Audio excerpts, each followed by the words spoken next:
Money. It can be a tool, a major stressor, a goal, or even a taboo topic. Welcome to The Explainer.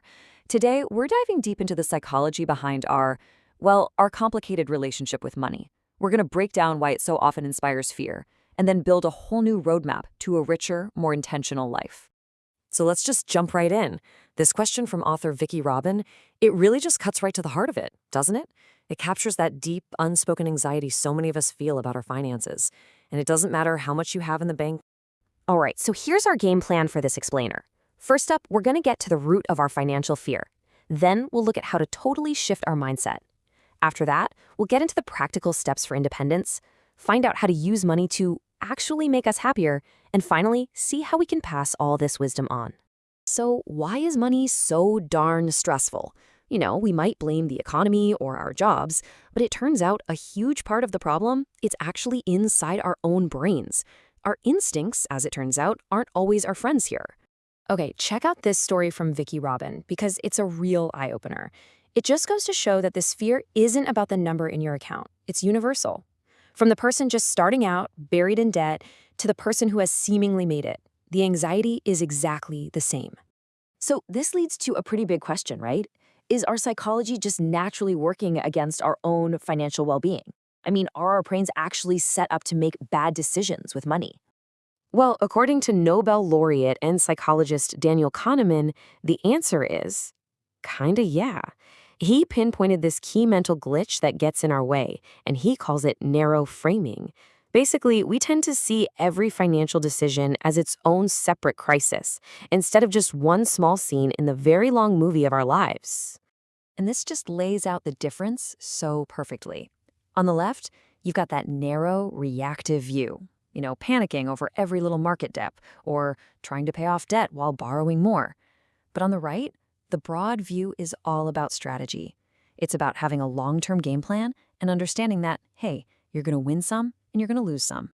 Okay, so if our brains are part of the problem, they also have to be part of the solution. So let's get into the first layer of fixing this. And it doesn't start in our bank account, it starts in our head. Now, this is a really critical distinction that Vicki Robin makes. Financial independence, that's the number, right? It's a goal. It's having enough money. But financial freedom, that's a mindset. That's something you can have right now. It's about tuning out that constant noise from consumer culture that tells you always need more, more, more. And it all comes down to this really powerful idea, reclaiming your personal sovereignty. You're not just some passive player in the economy. You're the CEO of your own life. The economy becomes a tool that you use for your purposes, not the other way around. So once we get that new mindset locked in, we can start to build on top of it. Let's move on to the actual practical blueprint for hitting that numerical goal, real financial independence. Robin lays out these 4 very clear layers. We just covered number 1, sovereignty. The next step is tackling debt. And the key here is to first stop the bleeding. Just stop adding more. Then you build a 6-month safety net, so one bad surprise doesn't derail everything. And only then do you get to the final layer, investing, so your money starts to make money for you. Okay, so let's say you're doing all this. You've shifted your mindset, you're building up your security. Now we get to the fun part. It turns out the key to happiness isn't just about saving more money. It's about completely changing how you spend it. Research shows that if you look at our discretionary income, the money left over after all the bills are paid, we spend the huge majority of it, 70%, on material goods for ourselves. New gadgets, new clothes, all that stuff. But here's the wild part. As researcher Michael Norton found, spending on stuff for yourself, what you see on the left, has basically zero impact on your happiness. It's a flat line. But spending on experiences and on other people, that is directly linked to a major boost in happiness, mostly because those things are social and they create lasting memories. In fact, get this, the simple act of just paying attention has a massive impact. When people start tracking where their money's going and just ask that one simple question, is this purchase actually making me happy? Their spending naturally drops by up to 25%. They cut out all the junk without even feeling like they're giving anything up. So, this is a really powerful new framework for us. But what about the next generation? How do we make sure they don't have to learn all these lessons the hard way?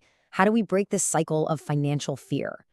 I mean, this number is it's staggering. A full 80% of kids get to college having never had a single real conversation with their parents about money. We're essentially sending them out into the world totally unprepared, burdened by this legacy of silence. So, what's the answer? Well, advice from experts who counsel the world's wealthiest families is surprisingly simple. First, just talk openly about money. Second, separate allowance from chores. An allowance is for learning to manage money. Chores are just about being part of the family. And finally, let them make mistakes while the stakes are small. A bad decision with a $6 allowance is a very cheap lesson. At the end of the day, what this all comes down to is a fundamental shift in how we think.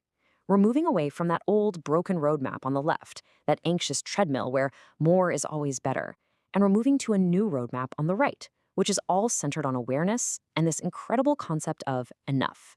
And let's be super clear. Enough does not mean deprivation. It's not about having less.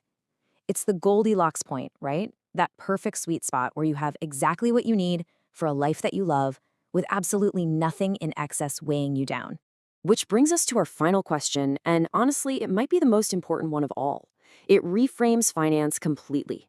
Instead of asking, how much money do I need? The real question is, what do I want to do with my one wild and precious life? And what's the price tag for that? When you know the answer to that question, you'll finally know what enough really means.